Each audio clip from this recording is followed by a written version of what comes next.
huo sasa tunaanza na mwanahabari wetu Ruth Sarmoi Chesenge. Kama nilivyokufahamisha hapo awali ni ya kwamba tunaungana naye moja kwa moja kutoka kaunti ya Nakuru ambapo anazungumza na wanachama kutoka muungano wa KUPPET. Kumbuka ya kwamba KUPPET ndio wanalea na kukamata huyu mtoto wa kwanza kabisa wa gredi ya 10. Labda wanasema nini, Chesenge? Naam, Ruga, kabla ya kuzungumza na wale ambao wanatekeleza mtaala huu mpya wa umilisi wa CBE, kumbuka kwamba ni wiki 3 tangu wanafunzi hawa wa gredi ya 10 kufika shuleni baada ya kuripoti kule shuleni tarehe 12 mwezi wa Januari, na sasa imekuwa wiki 3, na katika muda huu wa utekelezwaji wake kumekuwa na changamoto si haba. Lakini kwa sasa hivi wacha tu tujiunge na Joseph Chebukaka, katibu wa KUPPET katika kaunti hii ya Nakuru, tueleze taswira iko vipi. Tutaanza na kama walimu, kufikia sasa mmekuwa na wanafunzi hawa kwa wiki 3, masomo yanaendelea vipi?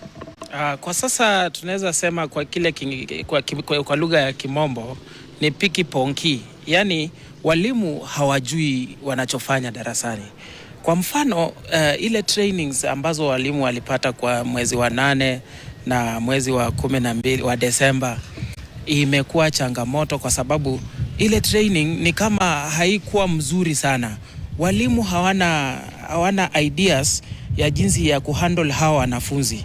Tulikuwa tukiangalia wale walimu wa shule za junior school wakifunza hawa wanafunzi, tukisema ya kwamba wanajaribu sana. Wametufikia tumeshtuka, ni kama mhubiri ameingia kwa msikiti, amepewa Qur'ani aanze kufunza. Hawa wanafunzi vile wanavyokaa darasani, hawa wanafunzi jinsi ambavyo wanapaswa kusoma, uwezi ukatumia ile lecture method ambayo tumezoea. Kwa hivyo we need more training. Walimu wanafaa kufanyiwa zile training seriously. Lakini kwa sasa mmekuwa mkifanya vipi, kwa sababu ni wiki 3 zimepita baada ya wanafunzi kuanza kuripoti shuleni?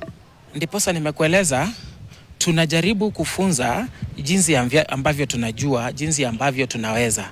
Lakini hapa katika nchi yetu ya Kenya saizi, naweza nikakueleza kinagaubaga bila uoga wowote ya kwamba haya masomo ya CBE walimu hawajashika laini. Unapoangalia ile lesson planning, zile schemes of work, expectations za kwenda darasani na ile student centered approach, hizo ideas tuko nazo, lakini hata utapata ya kwamba mnapo engage wanafunzi inakuwa tricky sana kwa huu mwalimu kujua haswa sana hii CBE inataka nini, malengo yake ni yapi. Yes. Kwa ufupi tu, changamoto zipi ambazo mko nazo na mnakabiliana vipi? Changamoto ni mingi. Kwanza kabisa capitation ya shule. Wakati ule walisema wataleta capitation ya 50%. Na zile pesa kulingana na wakuu wa mashule, pesa ambazo ziliingia sio 50%, si ukweli. Ya pili, hizo pesa ni kidogo. Tulikuwa tunatarajia shule zinafaa kupata capitation ya 22,000, lakini siku hizi wao wanapewa around 16,000. Kwa hivyo hiyo 6,000 shillings less imefanya hata shule ziko already na madeni. Na hii CBE, mtaala wa CBE unahitaji a lot of funding sababu ya equipment na zile skills ambazo wanafunzi wanafaa kuwa imparted nazo. Kwa hivyo utapata ya kwamba kuna upungufu wa hela shuleni. Ya pili, kuna mambo ya vitabu, textbooks za shule. Hizo textbooks zimeletwa 50%. Kwa hivyo unapata kwamba subjects mingi walimu tunajaribu kuingia kitu inaitwa ChatGPT. Hapo ndio tunajaribu kuangalia hii topic utaifunzaje kwa huu mtaala. Kwa hivyo tumerudi kwenye rununu zetu, tumerudi kwenye kompyuta, hatuna ile guide mzuri ambayo tunaweza tukaitumia kufunza. Ndio nakueleza kuna piki ponki inaendelea shuleni.